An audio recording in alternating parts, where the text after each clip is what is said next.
It was on a Wednesday morning that room 10B found the letter. Not tucked in a bag, not slipped under a door. It was sitting on the teacher's desk. Folded once, no envelope, no name on the outside. Just a small piece of white paper sitting there like it had always belonged. Ravi found it first. Of course he did. He picked it up before anyone could stop him. Unfolded it carefully, read it once, then read it again, and then looked up at the class with the expression of someone who had just discovered something of enormous historical importance.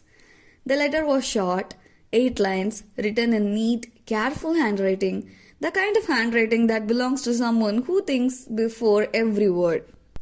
It said something simple, something honest. It said that coming to the school had felt like standing at the edge of something unknown.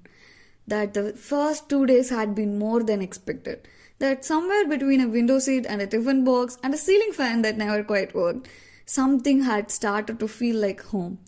And that whoever was reading this, thank you. Just thank you. No name, no signature, just those 8 careful lines. The class went very quiet. Not the restless quiet of boredom, the other kind. The kind that only happens when something honest lands in the middle of a room and everyone feels it at the same time. Then the quiet broke and room 10B became exactly what a room full of 15-year-olds become when presented with an unsigned letter, a detective agency. Ravi had a theory within 30 seconds. His theory was that the letter was a love letter. Specifically, definitely, without question. Several people agreed immediately, several others disagreed just as immediately.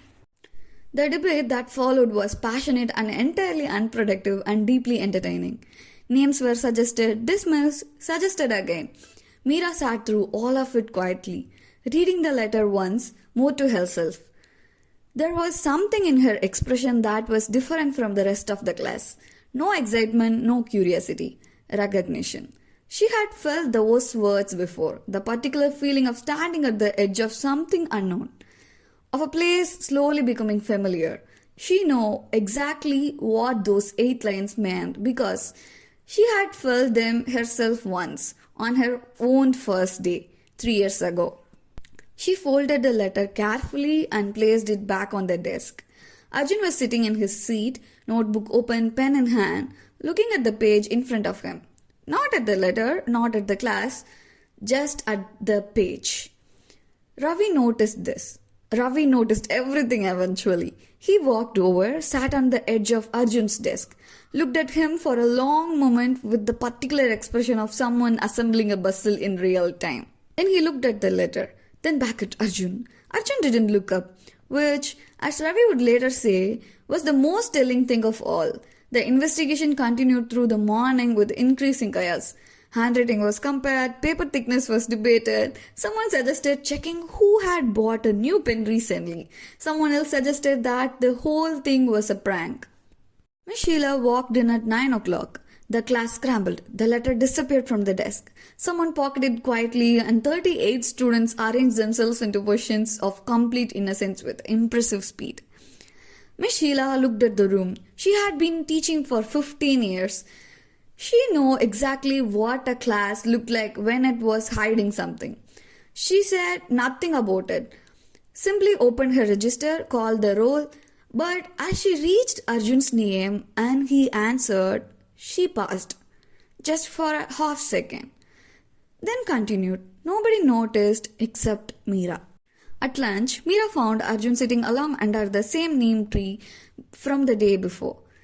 She sat beside him without asking. She didn't mention the letter, didn't ask if he wrote it, didn't say anything for a long moment. She just opened her tiffin. Today, she had checked 3 times that it was there and sat in the comfortable quiet that only exists between people who have already understood something about each other. After a while, she simply said it was a good letter. Arjun kept eating, but his ears went just slightly red.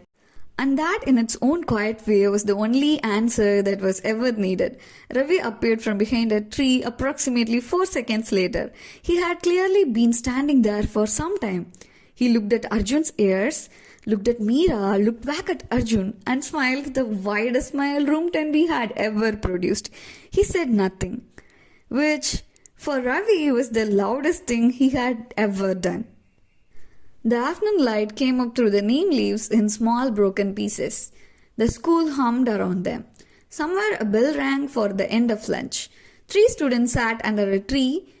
One had written something honest, one had understood it, one had witnessed it. And all 3 walked back to room 10B carrying something they hadn't had that morning. Something that, once it starts, is very difficult to stop. A story. Their story. Tomorrow would bring something different, a competition, 2 sides, and somewhere in the middle of it all, a rivalry that nobody expected to become something else entirely. Those golden days episode 4 sports day were. Until then,